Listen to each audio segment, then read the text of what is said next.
До 7 лет мозг маленького человека работает в альфа и в тета на уровнях. То есть они буквально на очень низких частотах, и они находятся, играючись, что бы они ни делали, они находятся в альфа-состоянии. Таким образом, вся та ситуация, слова, еще что-то, оно заходит прямо им в подсознание и программирует их.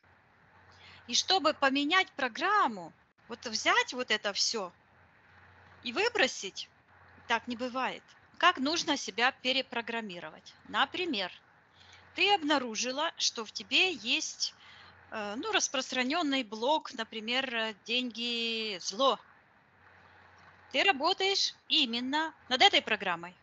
То есть ты должна на уровне физики себя убедить, что деньги – это добро. И ты должна предоставить своему подсознанию какие-то доказательства. И потом целенаправленно работаешь, то есть перепрограммируешь себя. То есть это аффирмации, медитации. Именно моя медитация имеет эту цель. Потому что если взять Свияша, там какие? Там идет медитация назад, то, что было, все разобраться с этим, простить себя. Но нужно две медитации. Моя медитация – это как взгляд вперед, для того, чтобы себя запрограммировать, чтобы дать себе эту силу. Я творец, я все могу. То есть это позитивные аффирмации.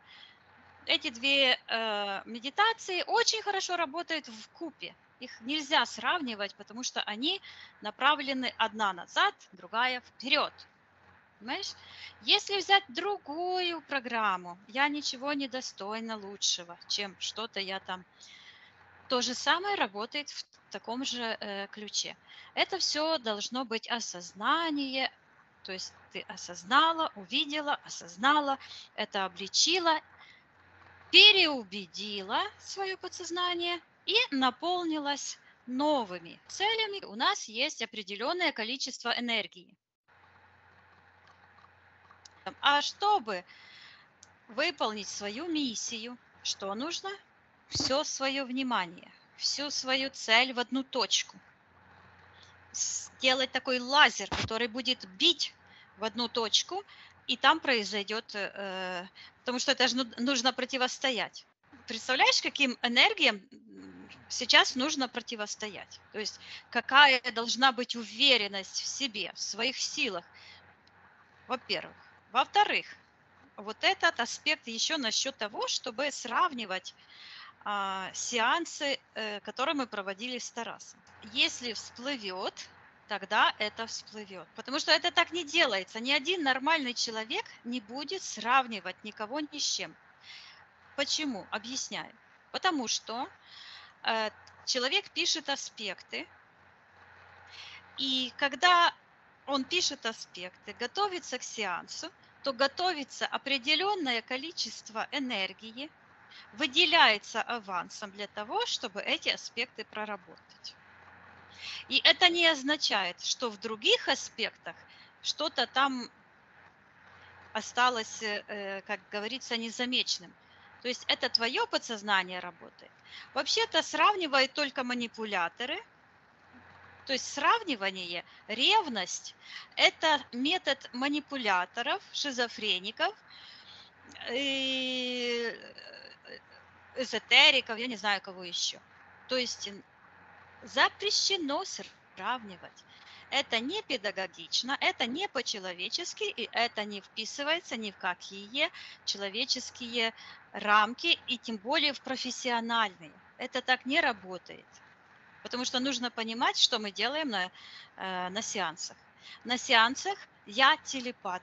Я телепатически считываю ту информацию, что происходит в твоем сознании, как взаимодействует твое подсознание с твоим сознанием, и все.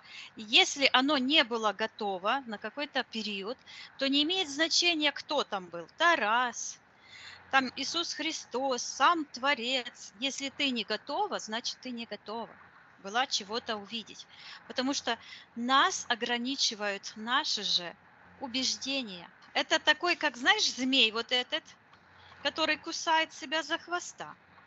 То есть нужно найти вот эту точку, потому что пока человек не расторгнет контракты, ему мешают эти внешние силы, и пока он не проработает свои детские блокировки, вот эти убеждения ограничивающие, он не сможет расторгнуть эти контракты. Что такое? Так откуда же начинать? А начинать всегда нужно из себя. Я творец. То есть в своем мышлении сделать такой квантовый скачок. Да, я творец, никто не имеет права меня ограничивать. Это все ложь. То есть убеждать себя, брать на себя больше обязательств, больше силы, доверять себе. И вот так вот оно будет работать. То есть какая твоя основная цель? Потому что аспектов очень много. Очень много уже начитано на 3 сеанса. Где мы будем копать? Какая твоя основная цель? Что ты хочешь от этого сеанса на самом деле? Я спросила тебя, чего ты хочешь от этого сеанса на самом деле. А почему для тебя это важно?